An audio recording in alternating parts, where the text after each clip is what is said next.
From Music for All and presented by Yamaha, it's Mind the Gap, a practical podcast series for young and future music educators. On the program, Managing Director of the Berklee Institute for Arts Education and Special Needs, Dr. Rhoda Bernard, Founder and Executive Director for United Sound, Julie Duty, Director of Bands at Vestavia Hills High School in Alabama, Jerell Horton. Our conversation moderated by David Starnes.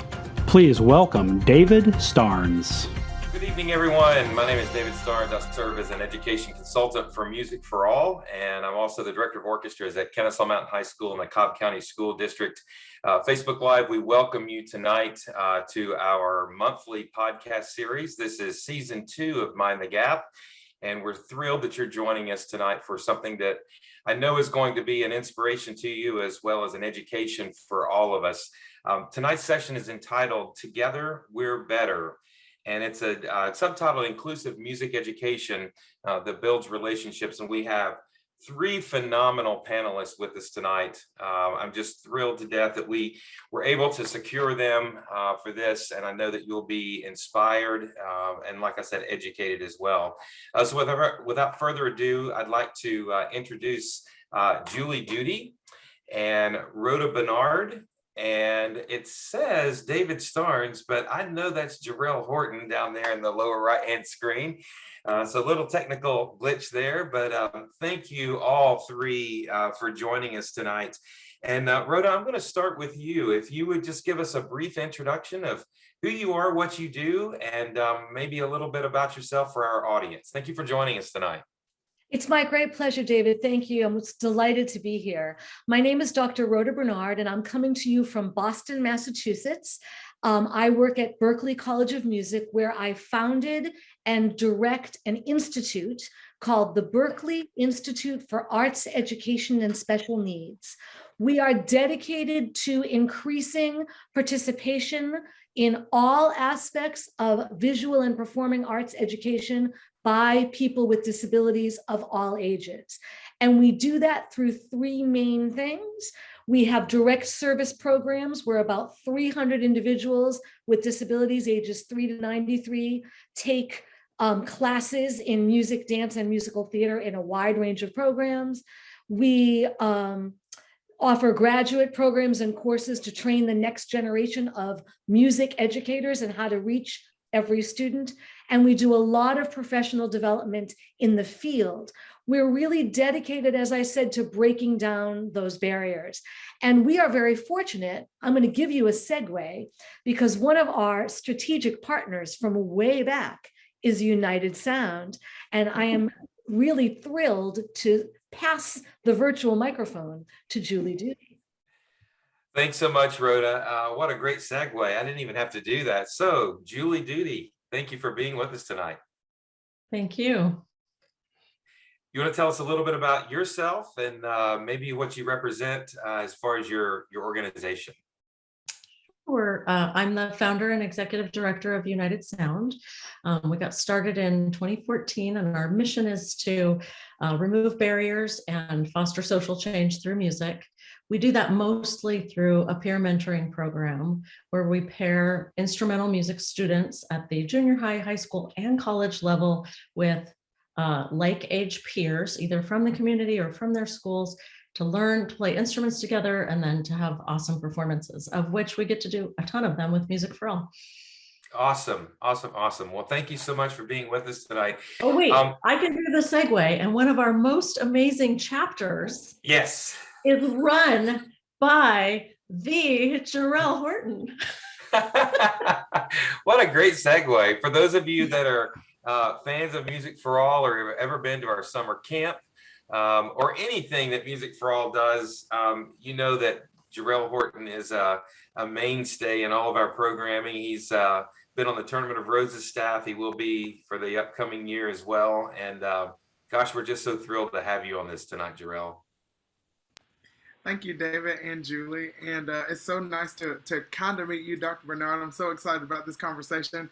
But like David said, I've been hanging around Music for All for a little while, getting to be around people who are just phenomenal. And I'm totally okay being David Starnes tonight. And just Be careful what you wish for. Right. Well, this is year 22 for me in the classroom. I'm a high school band director. I'm a dad of 4, and my wife is also a teacher, and I'm also an amateur cake maker. So anything that's interesting, I think is fun to throw out in the atmosphere. So. Well, thank you so much for being with us.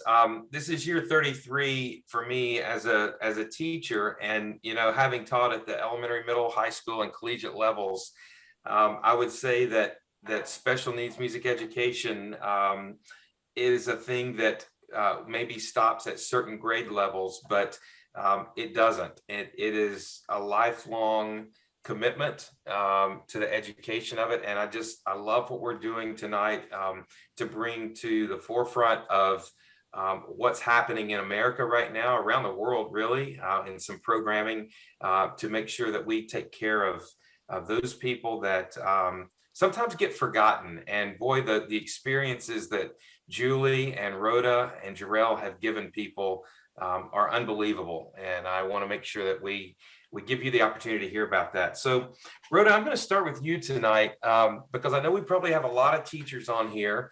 And when I remember when I was in college and there were dinosaurs that inhabited the earth at the time, we had to take special ed. And now that has become a thing where when I taught at the university, students stood in line to take special needs music education classes. And we were one of the pilot programs for United Sound at Western Carolina University. And I saw what it did for collegiate students and the impact it made for future teachers. So I know that you guys have education majors at Berklee and you do pre-service training. Can you tell us a little bit about your program? Sure, but I'll pull a segue from what you just said.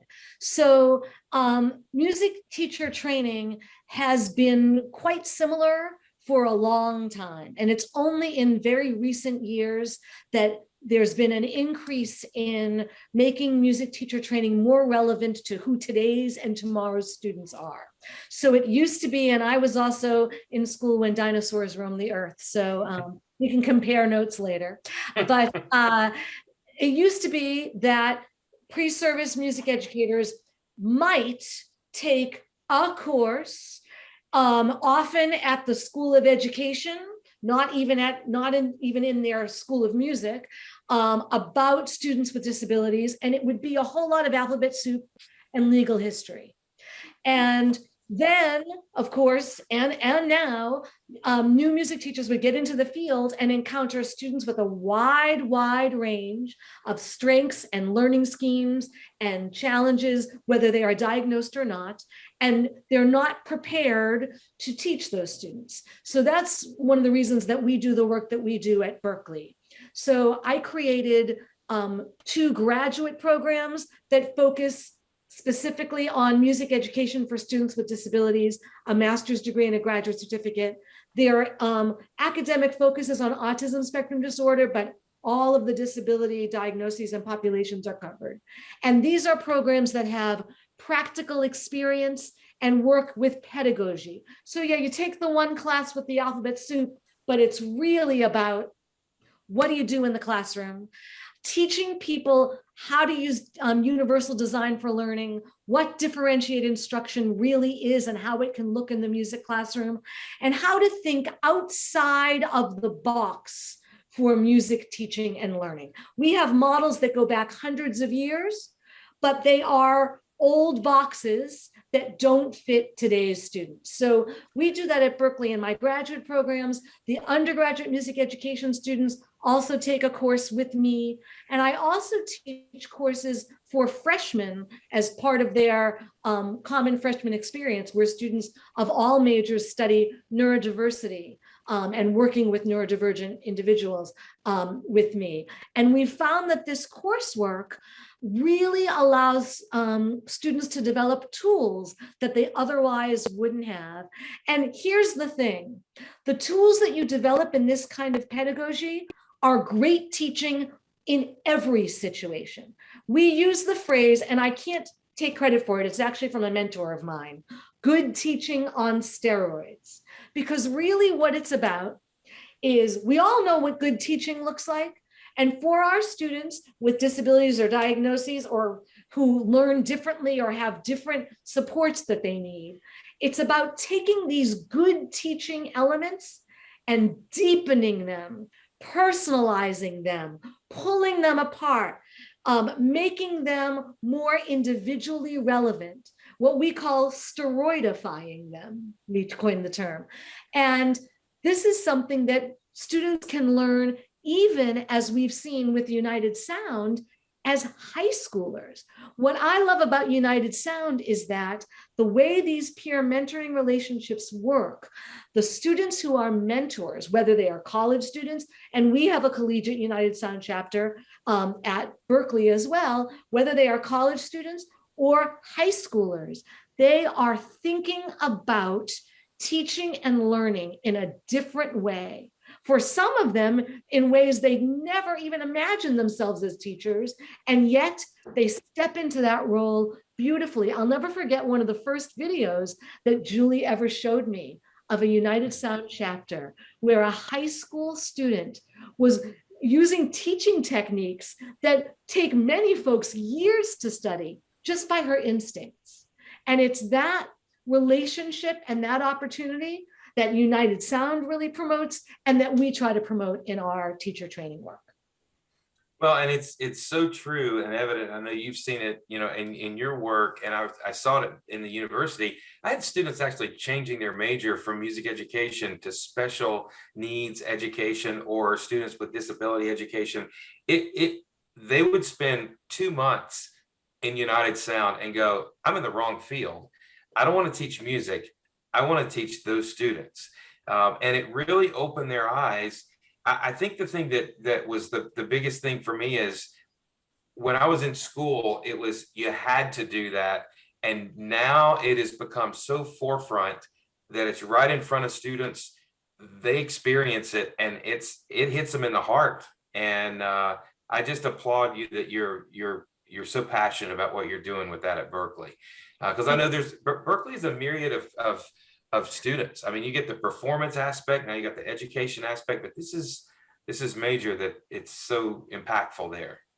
Thank you for that. And I will, just to build on what you said, what it does when you get to know someone who is different from you and you make a connection and you see someone blossom. So one of my favorite teachers talks about how the job of a teacher is to find the treasure inside every student and hold it up for that student and the world to see, right? So when you do that, particularly with the student who in school hears a whole lot about what's wrong, hears a whole lot about what's not a treasure, and doesn't get that opportunity to shine. And when you are able to do that and help someone grow, it creates a sense of mission.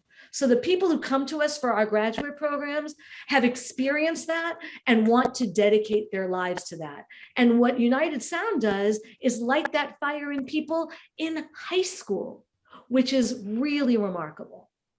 Well, it's a teacher recruiter program, if anything. I mean, they may not know what they want to do, but once they experience that, that passion with a student that they made a difference in, and that's life-changing, and I think that's something that the students that I've seen that happen to in high schools and colleges said, I was lost. I didn't know what I wanted to do. And this did it. This gave me that outlet.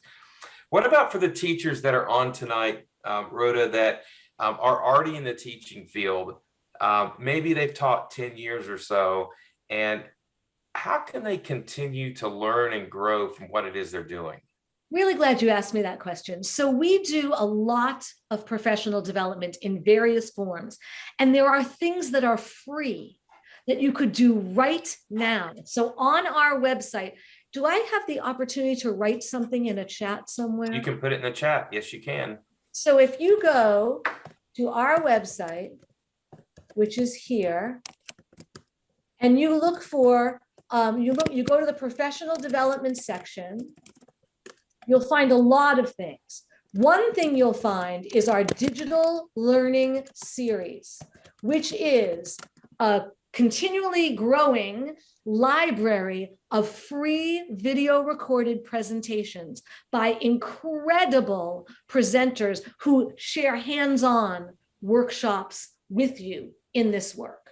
You can also get a link to our Able Arts Resource Center, which was developed in partnership with United Sound, the brainchild of Julie Duty, actually, in one of our many extended phone conversations. This is an online searchable, free database of resources for arts educators to work with students with disabilities. It's book chapters, it's articles, it's lesson plans, it's assessments, and you can search it by keyword. So if you want to see everything that applies to fourth grade band and ADHD, you put those keywords in and what you want comes up. So there's that. In addition, we have a conference every year called the Able Assembly. It will be in April 2022, April 9th and 10th online. And that is a conference dedicated to this work. ABLE stands for Arts Better the Lives of Everyone. And so we do that conference. And we also do music education and special needs study groups that are all on our website as well. It looks like my posts are not going to everyone. They're going to the only link is the website. She's berklee.edu. There it is. Is the only link. Everything else is what you can find there. Yeah, just go to professional development and you can find a lot of different things. Thank you, Julie. So let's talk about the Boston community. I mean, you got Amherst around there, you've got Hadley, there's several bedroom communities around Boston. How do you guys impact the community from your work at Berklee? So we do direct service work where about 300 individuals with disabilities ages 3 to 93 come to our, in the before times, come to our campus in Boston for, we have 10 different music programs, 2 adaptive dance programs, and 2 theater programs, including things like classes for young children, ukulele ensembles, a couple of rock bands, a chorus, bucket drumming, an iPad ensemble, a music technology class, a whole lot of different things. We're piloting music history this semester. So we have a bunch of different programs. And they all pivoted online in March of 2020, and that has allowed us to extend around the world. We're continuing that online work and very gradually bringing things back to campus. We have a tiny sliver in person right now, and it will start to grow. The people who would come to our campus drive as far as 3 hours or so to come to us. And then we have, of course, the people who are online as well.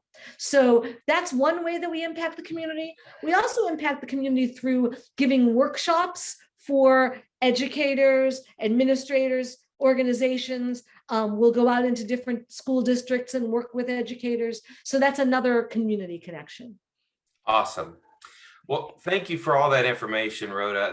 That's kind of a great precursor. And I know you've mentioned, Julie, and kind of the idea of tonight was to show where the research is taking place, and that the practical application would be Jerell. But I'm gonna go to Julie next. And I certainly don't want to make this is not about me, but I was so fortunate to meet Julie in 2014. Was that it, Julie?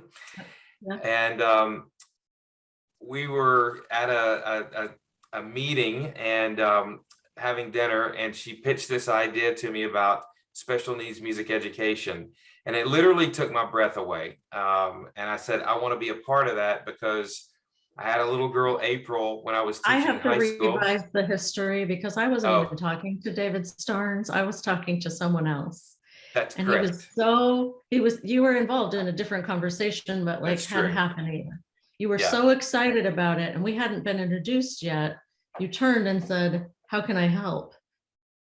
Before I had even spoken to you about it. And I had a little girl when I was teaching high school band at Kennesaw Mountain years ago.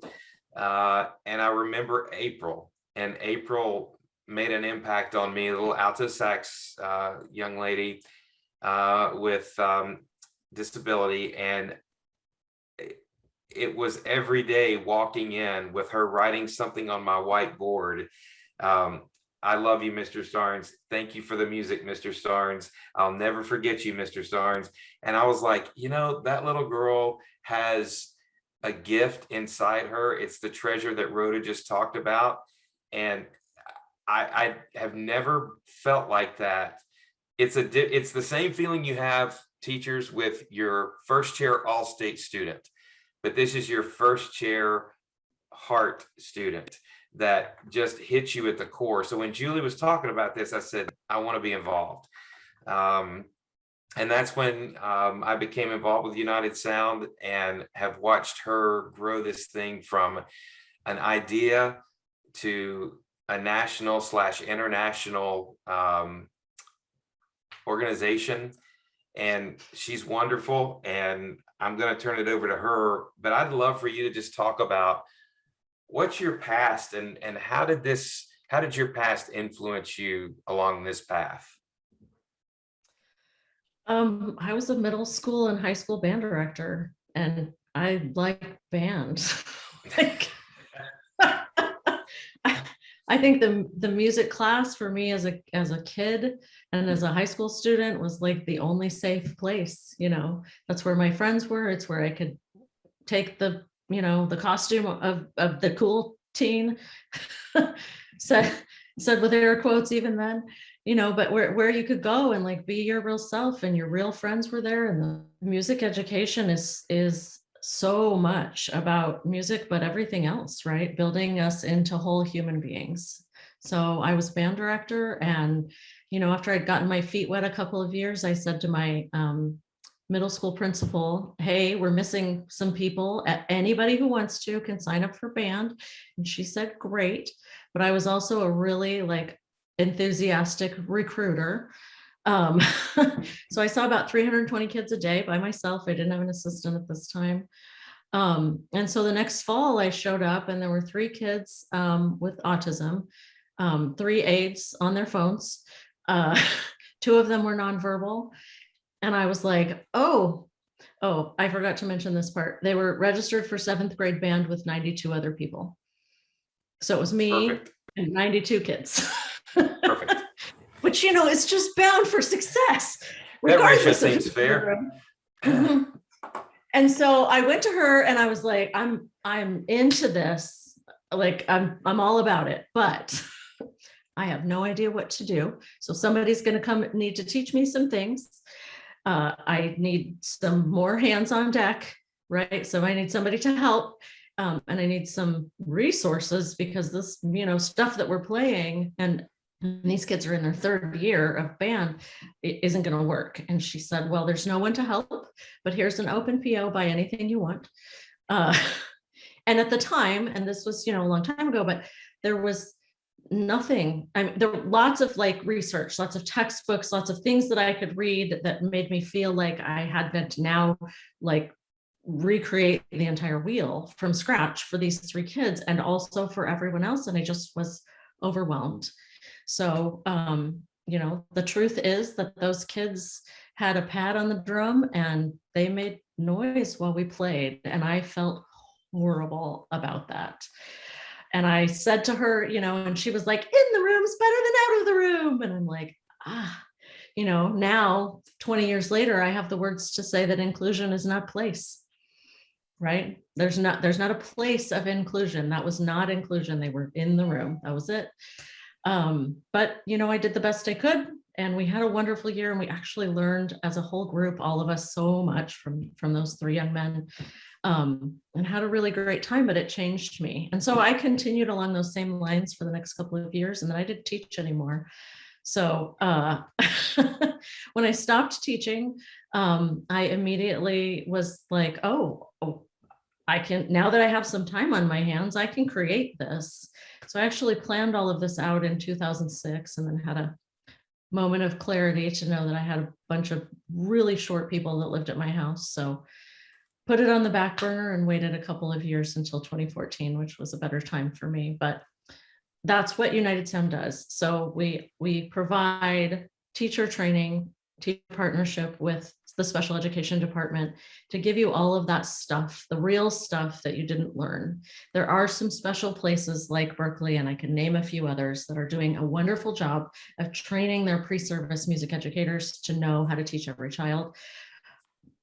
But they're in the minority. We're still throwing kids, 22-year-olds into the world and saying, you've got a K-12 certificate and you can teach everyone. And boy, if you get one of those kids, those are your legal federal responsibility, right? You've got to meet all of those IEP goals.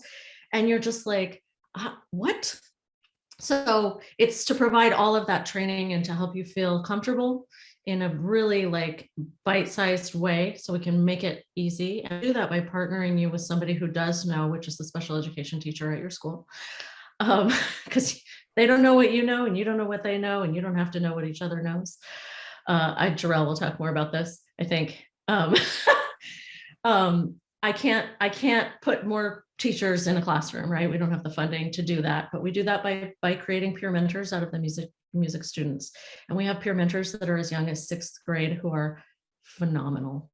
All you need is a year's worth of your own experience and you can teach. So we can get those hands on deck and have everybody move at their own pace. And then everything that we provide is music in a box. So it's method books and flashcards, and you can open the box and you can start tomorrow. So that, you don't have to learn anything or read anything or find out anything. You can just, it's intended to be as easy as humanly possible. One of the things that Rhoda mentioned that I was wondering at the time, I don't think as a band director, I would have known what she was talking about, and that's universal design. I want you to turn your microphone and interrupt me if I am explaining this wrong, Dr. Bernard.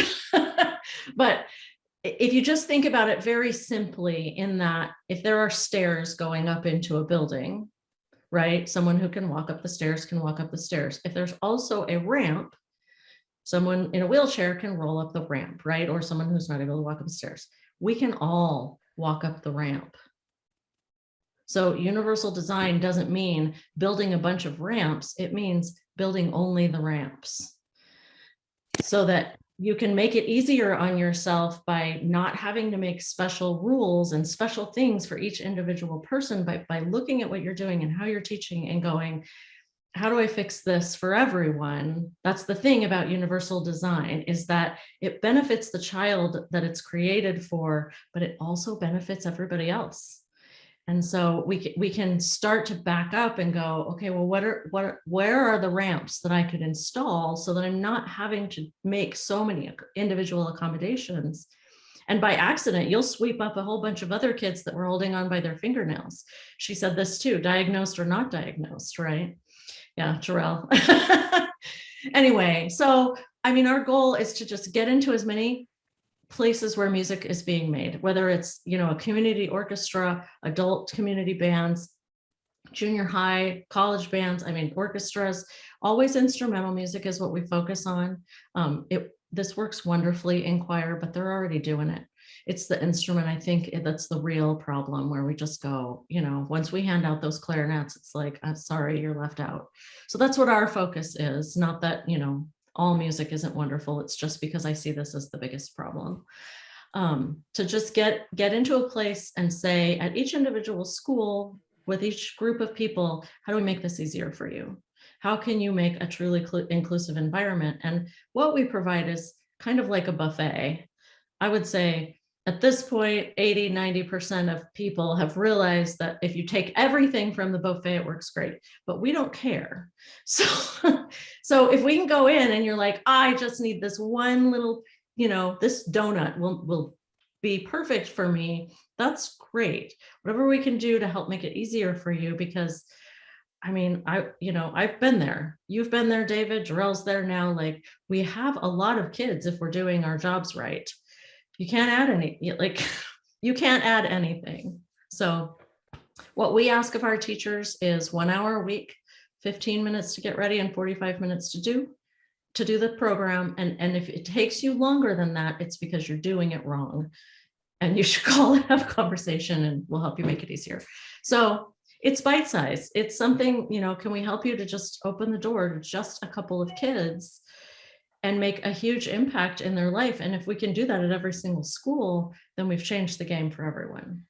Something so I'm gonna use that every single school as a segue too. Can you give like the depth and breadth of what you're impacting right now? Breakdown of like the schools and the states and that kind of thing. Sure. I'm going to talk from like the 2019 perspective because right. we are still trying to get, back on the horse. I will share this in the chat in case anybody's curious. But we have about 120 schools now in 29 states. Colleges, like I said, high schools, middle schools, we build wherever we can backwards. So we want to start at the high school. Colleges are their own thing. We want to start at the high school and get it going and then add the middle school. It's opposite of how we normally do this, right? Part of that is, if you've got a developmental disability, then we're talking about development time. So when you're 15, 16, 17 years old, maybe the perfect time to pick up an instrument, but there's no entry point. But also, if you have a junior high that's doing it alone and you get to have this amazing musical experience for 2 years and then you get kicked out, is a bummer. So we try, wherever we can to start at the high school and then build backwards into the junior high and sometimes the elementary school. Our collegiate chapters obviously are their own thing. They mentor adults that live in the communities. So it's always still that peer-to-peer. In 2019, we had about 3,800 participants, so almost 4,000 participants that year. Over the 6 years from 2014, when we started, we had just a little bit over 8,000 kids come through our programs. So lots of teachers, lots of people doing, new and exciting things. This is one of your students. I think he's such a good example, but sometimes we have these students at the collegiate level that will participate and then, have this wonderful experience and then go and be teachers and not start a United Sound chapter. And I've reached out to a couple of them to say, hey, how you doing? And they'll tell me, oh, it's so great because I know exactly what to do and I'm able to modify in every aspect of the day.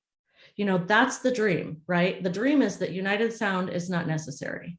We don't need this. We all have an understanding of how to build the universally designed classroom and make a space for everybody at every level. But the reality is it's too hard at the beginning. So we as teachers, we need the ramp too. So, and I think as teachers too, we're afraid of what we don't know. And I'm afraid of what I don't know. Yeah, and this is a very non-threatening, non-invasive way of watching your students interact. And I'm just going to share real quick, and I haven't shared this with Julie, but I went back to the high school classroom 2 years ago, and I pitched this idea to my orchestra kids and said, what would you think about this? And their eyes got as big as $50, and they were like, that's exactly what we need to be doing. And so it's amazing in the hearts and minds of kids. I've said it for years, band, orchestra, and choir kids are the best kids in the school. And it's because they're the best people in the school. So you start talking about mentoring and helping a student with, less than what they have or less opportunity, they're all in. So don't be afraid of that, teachers. That you just watch your students step back, and you better have a box of Kleenex nearby because it's real.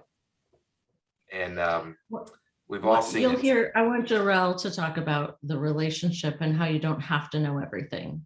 Like that's the important thing, is that we're pairing you with a special education teacher who will teach your mentors, right? Jerell, turn on your microphone. Have you learned how to teach special education? Listen, I hit the jackpot, and I know you know this because when we started our chapter, the special needs teacher that we had at the time, she retired. Here's my tear, but she was so amazing at mentoring my students. Like the very first day she came in to talk to them. So after I prepped them, this is what we're going to be doing. And David, just like you said, they were excited too. But you also said something that's really important, is that people have fear of things that they don't know. So although they were excited about it, they were a little bit nervous about going into this mentoring situation. And the very first day that Miss Greer walked in our classroom and she talked about interacting with the special needs students, I could see the weight lift off their shoulders. She was so good at just helping them to understand that the reason why you're afraid is because there's no rapport. Like once you get to know them, what should be said is they're just like everybody else. We just have to have rapport with them in order to, understand how to communicate with them. The reason why band rooms are these magical places is because if you think about it, in every school, it's a more age diverse community. Normally you have kids in grades, multiple grade levels and ages. You usually draw from all parts of the school into that one place, and then all these students develop this really great rapport with each other. And that's the reason why, Julie, when you walked in that space, you didn't have to have on a mask. I mean, the band room was my place too. So when Julie and I met each other, I was actually facilitating one of her sessions, and she'll probably tell you that I wept in the corner, like watching the videos, because I thought to myself, wow, this is amazing. And then I felt bad that we didn't provide those type of opportunities for those students that I saw on a regular basis. And I was like, when I get an opportunity to make this happen, I'm going to make that happen. But like Julie was saying, part of it was because I hit the jackpot with my special needs teacher. When I mentioned this to her, her tears flowed, and then she was like, let's start tomorrow. I'm going to clarify that there's no harder job on the planet than being a special education teacher. Band director jobs are long, right? It's every weekend, every day of your life. Special education jobs are heavy and hard. It's mountains of paperwork and being sometimes physically hurt and a lot of times emotionally hurt. So if you have a special education teacher that says yes, they are this person. I've seen, Miss Greer was wonderful, but I can replicate her 120 times over, because that's who says, yeah, I want to do one more thing, so we don't have a bad one, it's this wonderful, like, I want to lean in and do everything. I didn't mean to transition you to Jerell before you were ready. I apologize. Oh, no, that's perfect. It's logical, because okay. I want our participants tonight to not only see the what, but the how. And Jerell is on the ground doing this. And like I said, I did it at the university, and it's a different experience at the university than it is at a high school. We've seen that, and certainly at a middle school as well. But maybe, Jerell, talk about, because every teacher's sitting there going, that's one more thing on my prep. There's one more thing I got to do. Now, add that to the list of things I'd already have time for. But how did you manage that in terms of the time and the building of the relationship and the support, not only in your regular ed kids, but in maybe the parents of the regular ed kids that didn't understand why you were giving time to students that may or may not have been yours? That's a great question. I think one thing I've learned over the course of time is that actually the best advice I got before I was like a physical dad myself, I had one band parent who told me that when your baby is crying at 3 o'clock in the morning, you need to do what's best for you and your baby, and you don't need to think about anybody else judging you. You just need to do what's best for you. And I think in terms of education, we have to do the same. Like, everybody knows the community that they work in. Everybody knows the school that they work in. And when a solution comes, just like what Julie said, they offer a buffet. You need to take off the buffet what's appropriate for your school and your community. And what happened with us is that I had the inkling to create a chamber music class because we had kids that wanted to come to the band room another time during the day and play with each other. So we created this chamber music class, and then I met Julie, and I thought to myself, oh, wow, this is the perfect opportunity, because I have students during the day that could facilitate this. Because just like you said, everybody's busy, everybody's doing all these things, and what United Sound is asking for this meeting time, this 45 minutes, it could be an after-school club. And I thought, let me talk to the special needs teacher to create something that's unique to us. So I went and talked to the teacher, and I said, what is your daily schedule like? And she talked me through the day, and we started talking about United Sound, and I said, well, could we organize your schedule so that they can come to the band room one day a week and we can do our United Sound? And she was like, that's a great idea. So basically what we did is we have a period of time once a week where the United Sound students come to the band room. They come to their band room, and they have their United Sound class. So I didn't really have to explain to my parents that we were doing anything different, because at the start of the year now, any student who signs up for chamber ensemble, they know that one day a week outside of what they normally do in that class, they're gonna mentor a United Sound student. So basically, we said, how can we facilitate this and kind of take away that stress of adding something extra? And I must say this too to all the band directors that are watching. We do a lot of things, and if you have family, that's a lot on top of having family and doing all the things that we do. But what Julie and United Sound have been able to do is, just like she said, they send you the materials.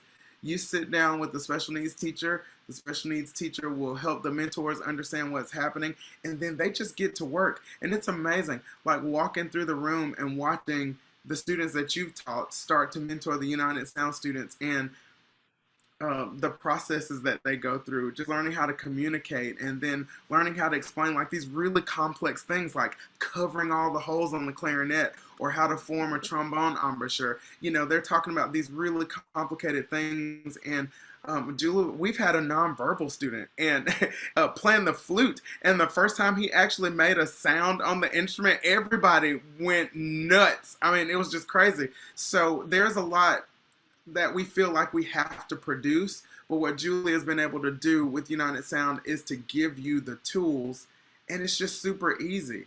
There's really not much more than we have to. There's not much more than we have to do than to provide students that are willing to learn how to communicate and then just go through the process. If that makes any sense. No, that's totally correct. And I guess one of the far-reaching effects of this program. Have you seen a difference in your regular ed students, and has it changed the culture of your band program for what you're doing for students with special needs? Oh, for sure. This past year, we had our end of the year concert, our spring concert. With COVID and everything, everybody was thinking outside the box. So we had like this outdoor event, and it was so cool. We had food trucks and all this stuff, but I reserved this special place for the United Sound parents to sit right up front. And when it was time for the United Sound performance, I mean, everybody in the crowd, they were waiting for it, because we've had it a couple times now, so they were already anticipating this moment. And then after it was over, I mean, I can't even describe it. Number one is to see the looks on the parents' faces when they see their children participating in something that they've never really been able to participate in before.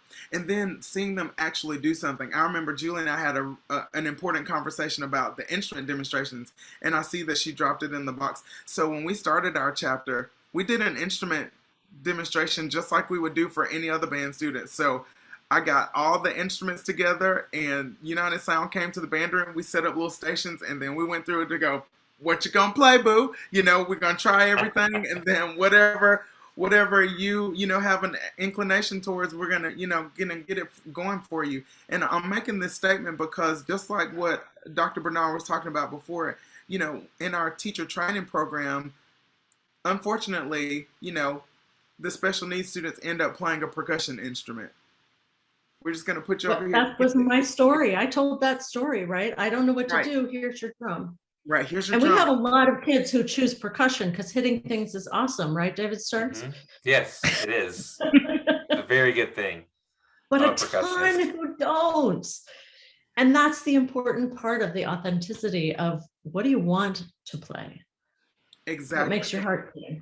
And I think that changes things for them. Like I didn't feel like it was just a placeholder, but they actually found their own place. Like when they decide, I think I want to play trombone, or I want to play alto saxophone. So, just like any other kid that comes through the band program, they find their place. And I think that's another great aspect to this. And, David, when you're asking how does it change my students, I'm just going to speak honest.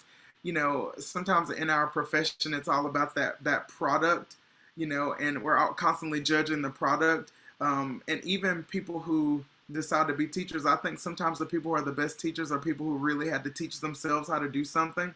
So sometimes when you don't have that natural inclination to do something, when you have to really get some grit about you and learn how to do it, it changes you. And some of our students that have been mentors have learned a lot about being a musician because they're constantly teaching someone else. And not only are they teaching someone else, but they're teaching someone else in a way that they have to think outside the box to communicate.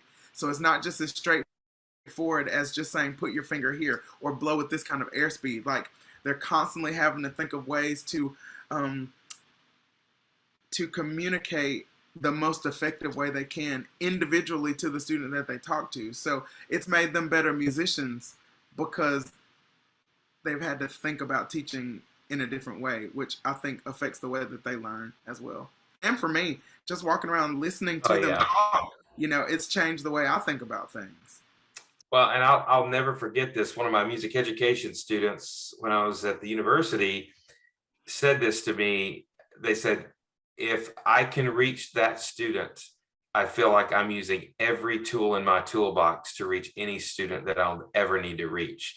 And that hit me like a ton of bricks, because it's not experimentation, it's just redirection for diversity and for, anything we can do to be inclusive of how we approach students. Because let's face it, regular ed kids don't learn the same. No. We have visual learners, we have oral learners, we have learners that want to hear it. And I'm not a proponent of teaching by rote, but at the same time, that's how some students do the best. So we have to adapt that same kind of thing in what we're doing for students with disabilities. I think that's very, very important. If you haven't ever seen United Sound in action, it is a peer mentor program, obviously a 3-to-1 peer mentor program, but it's not just the rehearsal aspect of it. They actually get, like Jerell said, a performance aspect of it. And at Music for All, we decided several years back to really push the envelope with this. And at our national festival, those students perform on the stage in the National United Sound Ensemble on Saturday night with the Honor Band of America. That's very powerful. So we said, well, why stop there? So then we started putting them in as members of the Tournament of Roses Honor Band in 2017. And they'll once again do that in 2022. And then we said, why stop doing that? What about Grand Nationals? And so now Julie partners with the collegiate band for each year at Grand Nationals, and those students perform as a part of Grand Nationals. So my point to that is, it is a club, if you will, as far as rehearsals go and that time that they spend with the mentorship program, but it is a performance outlet. And we're not talking about just performing locally. They have national opportunities now. And Julie, I think you've even had groups perform at the Midwest Clinic. Is that correct? Yeah, we're playing with the Army Field Band in December. It's amazing. I've never played with the Army Field Band. well, and at Colonel Keene's insistence, I hope I'm allowed to share this. We're playing Stars and Stripes Forever with them as the finale. How perfect. So this is what America needs, and I said I agree. How perfect. Like, best quote ever, but like, that is a featured moment. Right. The finale, the end. So it's pretty cool. Yeah. Julie, talk a little bit about I know you and Rhoda were together, I think, when this happened in Boston at your gala event that happened a while back. Talk a little bit about that. Oh gosh, that was all the way back in 2017. Bronson Arroyo was a Major League Baseball player. If you're a Red Sox or Reds fan, you may know who he is. Pitched for a long time. I'm a sportsy person, as you can tell, but he's also a musician and a really fine one, surprisingly. The first time I met him, I was like, oh, baseball guy with a guitar. And he showed up and he's got perfect pitch, but also this ventriloquism situation going on. So whoever song he's singing, he sounds exactly like them. And his buddies are all like Miley Cyrus's guitar player and, legit LA musicians. So he has this rock band, if he's going to play, that those are his people. So with Michael Martin's help, we had a group of the Boston Pops, And then Michael recruited all of the DCI glitterati to write arrangements of like, you know, Lumineers and Pearl Jam songs for the rock band and the pops to play together in this concert. And it was incredible. And Rhoda students came and played on the stage. It was at Boston Symphony Hall, which is an incredible place to be at all for any reason. Jeff Coffin and Wycliffe Gordon came. They did a jazz set with one of our new musicians here from Arizona. And I mean, it was a good time, but you know, it's just one of those opportunities for like everybody to lean in. You know, Omar Thomas wrote one of the arrangements. Like, you know, I mean, John Meehan, I mean, just everybody. So it was a good Who are time. some of the composers that I know? John Mackey, obviously. Oh, for National Festival. So yeah. David, I not having only really taught middle school, and it was a long time ago, it would never have occurred to me that a commission would be an important thing. But David had the idea that we should commission a piece every year to be performed at the National Festival, that the National Honor Band we would play, National United Sound Ensemble. I don't even know what we call it. So right. Richard Saucedo, and then John Mackey and Michael Martin did one, and Brian Belmages did one. The one in 2020 that got pulled at remember we didn't get to right. Concert time, so we haven't had a chance to perform that, but we'll get it done here pretty soon. So it's a neat thing, and you know, puts these awesome pieces in our coffers and out in the world. Yes, that's what I'm saying. I mean, these are world-class events that these students are getting access to, that many of us have as educators. You know, I'll go see the Dave Matthews Band perform, but I've never stood next to Jeff Coffin, and you have students who have. Julie met Dave Matthews through this program, which is, that kind of stuff is amazing. That's connecting the real world to these students who have these people as heroes and icons. Rhoda, I'm going to throw back to you real quick, because I think one of the most important, most impactful pieces of this, and please go to unitedsound.org and look at Julie's website, because there are testimonials, video testimonials. But what do you see from the parent perspective of this, as a college professor, and getting parents educated to what this would be? What would you say to them? So if you're a parent of a student with a disability or a diagnosis, or a student who's struggling for reasons that may not be diagnosed, you are looking for opportunities for your child to do a number of things. One, to shine and be appreciated in the ways that we've talked about. But one thing we haven't talked about is also to be part of a community and build relationships and have friends.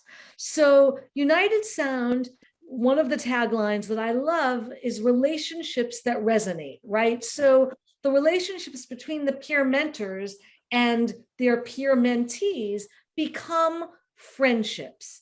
Band is a place where you find your place, as Jerell said so beautifully, both musically and personally. And parents want that so much for their children. And finally, we see this in Boston, and I know that the parents see this in Julie's work as well.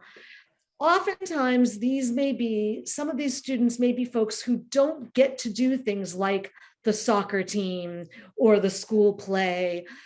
They don't get to be on stage performing, sharing what they know publicly, celebrated, applauded for it. And it's really, really life-changing for a family when a parent can see their child in that position. It's huge. What do we all want, right? We all want to be seen and heard and understood and valued, right? And these are individuals who don't get that opportunity. And so the parents are really hungry for that for their children. And it has a life-changing impact on everyone involved, on the teachers, on the special education teachers, on the peer mentors, on the students, and on their families.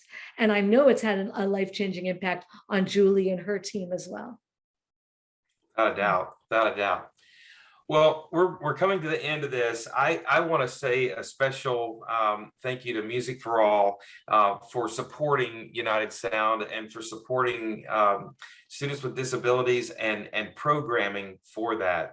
That's a national platform for us to get this messaging out there. We've all seen it work. We know the power that it provides, not only students, but I think more than anything, I'll just go back to John Mackey. I remember being on the podium conducting the National Ensemble and seeing John Mackey walk into the room. And after we finished the rehearsal, he was literally in tears, choked up so hard he could barely speak. And he said, that's the most beautiful thing I've ever seen. So we're out there, we're reaching people, and we hope that tonight reached you as well. Music for All's mission is to create, provide, and expand positively life-changing experience through Music for All. We are doing that with United Sound and students with disability education. Our vision is to be a catalyst to ensure that every child across America has access and opportunity to participate in active music making in his or her educational environment. And that is a daily priority of Music for All and everything that they do. Again, I want to say thank you so much to Dr. Rhoda Bernard, Julie Duty from United Sound, and my good friend Jerell Horton. It means the world to know that we have people like you in the world who are supportive of this activity, who are supportive of a new way of looking at education, and to reaching the hearts and minds of students that, like Rhoda said, would not have this opportunity otherwise. We also want to thank our national presenting sponsor, the Yamaha Corporation of America, John Whitman and all of his team, and the education people at Yamaha that support us year round. Be sure to check out the Yamaha Educator Suite at yamahaeducatorsuite.com. Before we sign off, we want to say how grateful we are to Music for All and the opportunity to be back together again for the Bands of America Championships after 22 months. I heard a statistic last night that it's been over 500 days since students have gathered in a marching band event. And it's unbelievable to think that we've been through this, but 22 months of not being able to hold an in-person event. Ticket sales and event-related revenue from these events have historically sustained us year-round, and Music for All is serving more than 150,000 students and teacher participants each year. We thank our dedicated donors for their continued support and generosity, which helped sustain Music for All through the pandemic and made it possible for our return to live events. And that's including the Tournament of Roses that will nationally televise in January of 2022. Wow, that's getting close, with our Music for All ensemble as a part of that as well. The hard work in recovery and rebuilding is not yet done. If you've enjoyed this episode, and for us to continue to provide our free educational resources and advocacy materials, please consider a donation to Music for All at any amount that's possible for your budget. Your gift allows us to serve our mission with future educational programming such as this webinar. Please visit musicforall.org/give to help Music for All thrive and provide positively life-changing experiences for many, many years to come. And be a donor today. It'll make you feel great about what you're doing and the students that you are supporting. And finally, remember, both our Mind the Gap and Teaching Social Emotional Learning through Music with Dr. Scott Edgar series are available as podcasts. Please subscribe so you never miss an episode. Thank you so much, everyone. I'm David Starnes. Thank you and good night.